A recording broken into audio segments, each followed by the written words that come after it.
São 8 horas. Está no ar o Jornal da Band, com Paulo Henrique Amorim. Boa noite, tudo bem?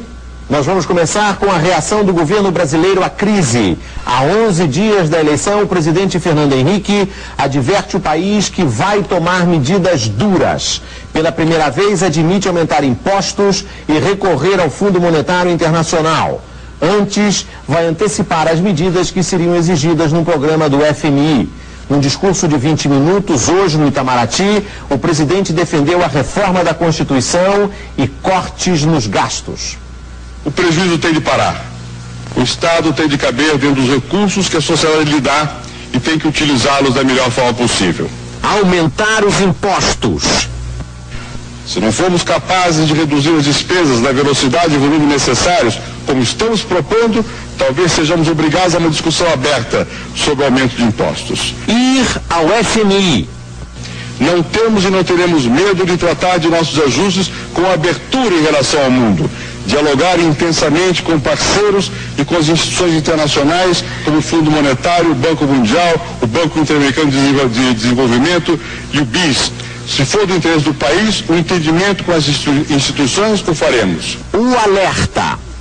E é meu dever apresentar ao povo brasileiro uma visão sobre o que precisa ser feito. Há uma condição fundamental para qualquer plano de governo, para qualquer candidato que vença as eleições, se de fato quisermos afastar as sombras sobre o nosso futuro. Por que o presidente Fernando Henrique decidiu fazer esse discurso pouco antes da eleição? Eu vou começar agora com a repórter Maíla de Martino, em Brasília. Boa noite, Maíla. Maíla, esse discurso tem a ver alguma coisa com a última oscilação nas pesquisas?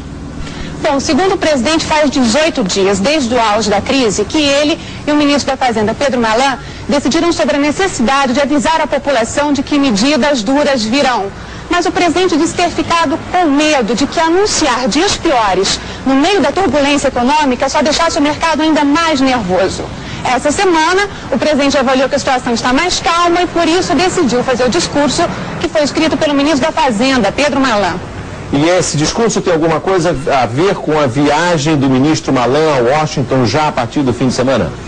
Tem sim, foi um alerta à população, mas também foi um discurso para o mercado, e para o mercado externo, inclusive. O presidente disse que esse discurso de hoje, o ministro Pedro Malan vai levar na bagagem, nas conversas de empréstimos com a comunidade financeira internacional, já se antecipando às tradicionais exigências do FMI. Agora, no comitê do presidente Fernando Henrique, o que é que os amigos do presidente Fernando Henrique acham desse discurso de hoje? Bom, os pesquisadores avaliaram que o impacto de anunciar medidas duras nas vésperas da eleição não vai ser nenhum entre a massa do eleitorado. Eles acham que essa parte do eleitorado, que tem mais dificuldade de acesso à informação, se deixa levar muito pelo clima do momento. E segundo os amigos e colaboradores do presidente, os ventos estão a favor de Fernando Henrique. Paulo Henrique. Obrigado, Maíla. Uma boa noite. O presidente Fernando Henrique recebeu hoje uma carta, já traduzida pelo Itamaraty, do chanceler da Alemanha, Helmut Kohl. Kohl apoia as medidas que o governo tomou para defender o real, especialmente as que procuram reduzir o déficit. Kohl diz que a Alemanha vai ajudar o Brasil a enfrentar os problemas. Hoje se discutem, na verdade, duas maneiras de montar um esquema de ajuda internacional ao Brasil. Um fundo de contingência com dinheiro dos países ricos e um programa tradicional com Fundo Monetário Internacional.